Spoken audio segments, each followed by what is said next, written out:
You are about to take the 8th grade performance tasks. The open response prompt. Read Sandra Cinero's essay, One Daughter. In an open response essay, answer the following question. How does this text support Charles Amblo's argument in Age of Identity? Support your answer with at least 2 details from the text. The first text that I will read is Only Daughter. Then I will read Age of Identity. First, Only Daughter. Once, several years ago, when I was just starting out my writing career, I was asked to read my own contributor's notes for an anthology I was a part of. I wrote, I am the only daughter in a family of 6 sons. That explains everything. While I've thought about that ever since, and yes, it explains a lot to me, but for the reader's sake, I should have written, I am the only daughter in a Mexican family of 6 sons.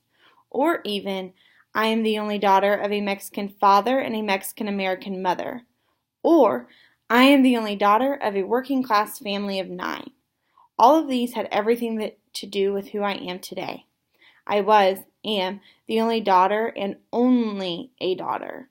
Being an only daughter in a family of 6 sons forced me, by circumstance, to spend a lot of time by myself because my brothers felt it beneath them to play with a girl in public. But that aloneness, that loneliness, was good for a would-be writer. It allowed me time to think and think, to imagine, to read, and prepare myself. Being only a daughter for my father meant my destiny would lead me to become someone's wife. That's what he believed. But when I was in the 5th grade and shared my plans for college with him, I was sure he understood. I remember my father saying, Que bueno, mija, that's good. That meant a lot to me, especially since my brothers thought the idea hilarious. What I didn't realize was that my father thought college was good for girls, good for finding a husband. After 4 years in college and 2 more in graduate school, and still no husband, my father shakes his head even now and says I wasted all that education. In retrospect, I'm lucky my father believed daughters were meant for husbands. It meant it didn't matter if I majored in something silly like English. After all, I'd find a nice professional eventually, right? This allowed me the liberty to putter about embroidering my little poems and stories without my father interrupting with so much as a what's that you're writing. But the truth is I wanted him to interrupt. I wanted my father to understand what I was scribbling to introduce me as, quote, quote, my only daughter, the writer, quote, quote, not as, this is my only daughter, she teaches. As maestra teacher, not even professora. In a sense, everything I have ever written has been for him. To win his approval, even though I know my father can't read English words. Even though my father's only reading includes the brown ink Esto sports magazines from Mexico City and the bloody Alarma magazines that features yet another sighting of La Virgen de Guadalupe on a tortilla or a wife's revenge on her philandering husband by bashing his skull in with a machete, a kitchen mortar made of volcanic rock. Or the fotonovelas, the little picture paperbacks with tragedy and trauma erupting from the characters' mouths and bubbles. My father represents, then, the public majority, a public who is disinterested in reading, and yet one whom I am writing about and for and privately trying to woo. And when we were growing up in Chicago, we moved a lot because my father, he suffered bouts of nostalgia. Then we'd have to go out of our flat, store the furniture with mother's relatives, load the station wagon with baggage and bologna sandwiches, and head south to Mexico City. We came back, of course, to yet another Chicago flat, another Chicago neighborhood, another Catholic school. Each time my father would seek out the parish priests in order to get a tuition break and complain or boast. I have 7 sons. He meant 7 hijos. I have 7 sons, to anyone who'd listen. The Sears Roebuck employee who sold us a washing machine, the short order cook where my father ate his ham and egg breakfasts.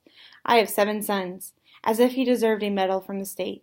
My papa, He didn't mean anything by that mistranslation, I'm sure, but somehow I could feel myself being erased.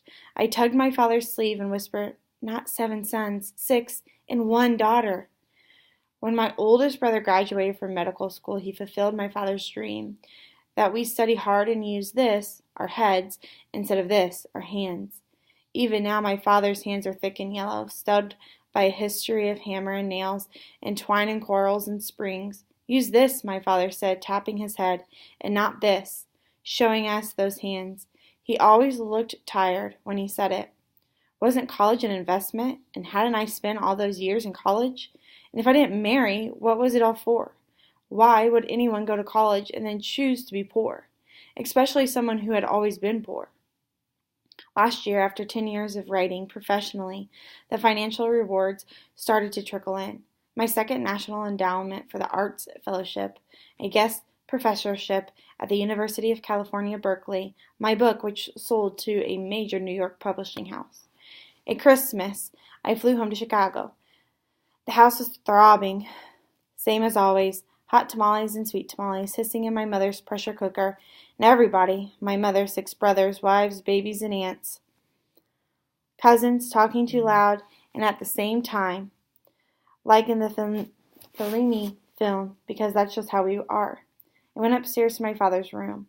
One of my stories had just been translated into Spanish and published in an anthology of Chicano writing, and I wanted to show it to him. Ever since he recovered from his stroke 2 years ago, my father likes to spend his leisure hours horizontally. And that's how I found him, watching a Pedro Infante movie in Galavagion and eating rice pudding. There was a glass filled with milk on the bedside table. There were several vials of pills and bottled Kleenex, and on the floor, 1 black sock and a plastic urinal that I didn't want to look at but looked at anyway. Pedro Infante was about to burst into song, and my father was laughing. I'm not sure if it was because my story was translated into Spanish, or if it was published in Mexico, or perhaps because the story dealt with Tepeyac, the colonia my father was raised in and the house he grew up in, but at any rate, my father punched the mute button on his remote control and read my story. I sat on the bed next to my father and waited. He read it very slowly, as if he were reading each line over and over. He laughed at all the right places and read lines he liked out loud. He pointed and asked questions. "Is this so-and-so?" "Yes," I said. He kept reading. When he was finally finished, after what seemed like hours, my father looked up and asked, "Where can we get more copies of this for the relatives?" Of all the wonderful things that happened to me last year, that was the most wonderful. Now I am going to read The Age of Identity in your anthology. You are connecting the 2 texts to answer the question, how does 1 daughter support Charles M. Blow's argument in Age of Identity? Age of Identity. Line 1. Hair is political. That was the line that stuck with me when I was 17-year-old daughter recently regaled me with the minutiae of a light-hearted argument she'd had with a friend. It was about my daughter's staunch resistance to straightening or altering her hair in any way. The friend had insisted that such alterations were no big deal, to which my daughter took umbrage and shot back, "Hair is political." In my daughter's views, such altercations were a sign of suppressive concepts of worth and beauty of which she would have no part.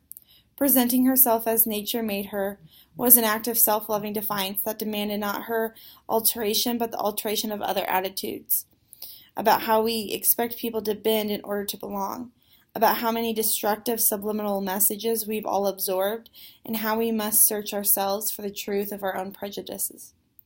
It reminded me of the profound commentary on the subject by actress Tracy Toms in Chris Rock's 2009 documentary, Good Hair. To keep my hair the same texture as it grows out of my head is looked at as revolutionary. Why is that? But to me, my daughter's message was bigger than that, or hair, or a debate between teenagers. It was a life lesson that we all have to learn over and over. Self-acceptance of all stripes, large and small, is always an inherently political and profoundly revolutionary act. We are so suffused in a mix of misogyny, patriarchy, racism, sexism, homophobia, heteronormative exclusionary idealism that we can easily lose sight of the singular acts of ordinary bravery that each of us displays every time we choose not to play along. Life is an endless negotiation with ourselves and with the world about who we are, the truest truth of who we are, and whether we have the mettle to simply be us, all of us, as we are, backlash notwithstanding. And every time we answer yes to the question of courage, we stand an inch taller and we rise closer to the light. In fact, Michaela Angela Davis, a self-described image activist, calls this the age of identity and intersections. It is a time when more people are asserting themselves as nonconformists, as they recognize that there is a variety of intersections of subjection. It's a twist on the idea of diversity, not simply honoring a variety of origins as positive, but uniting under a banner that reminds us that the diminution of the very concept of variance has been a historical tool of psychic violence against those deemed different. It is about developing kinship and alliance among the historically alienated. It is about understanding that open hatreds of, or even subtle, sometimes subconscious devaluing of, women, minorities, racial, ethnic, religious, or otherwise, and people who don't hew to sexual or gender norms, are not discrete dysfunctions, but are a cousin of flawed consciousness. And when that is understood, the fight against them all becomes more focused. You stop hacking at the branches and start digging at the root. Sometimes when we are confronted by another overt act of intolerance in the news, another racial epithet, a further effort to erode women's access to a full range of reproductive options, one more state attempting to hold on to its ban against marriage equality, another manifestation of rape culture, it can seem that we are going backward in this fight rather than forward. But I don't think so. I think that, as the saying goes, it's darkest before the dawn, that these cases stand out not necessarily because they are growing, but because they are so at odds with this country's moral trajectory. Young people in America are growing up in a country that is quickly becoming brown, where women outnumber men in colleges, where acknowledgement of sexual identity is increasingly met with shrugs. This doesn't mean that they are immune to bias, but it does give hope that bias will diminish as a difference becomes more mainstream. Historical privileges become more identified and gender roles become less rigid. That is why I greet with overwhelming optimism the continuous stream of people who refuse to conform and who insist on acknowledgement of their own identities as they are in all of their inherent glories and by way of their revolutionary acts. E. E. Cummings once put it, to be nobody but yourself in a world which is doing its best night and day to make you everybody else means to fight the hardest battle which any human being can fight and never stop fighting. And when we understand that the struggle against conformity and control is a shared, unifying experience, the accomplishment is made a little bit easier and a whole lot sweeter. Your performance task directions. Read Sandra Cinero's essay, One Daughter, and an open response essay. Answer the following question. How does this text support Charles M. Blow's argument, An Age of Identity? Support your answer with at least 2 details from the text.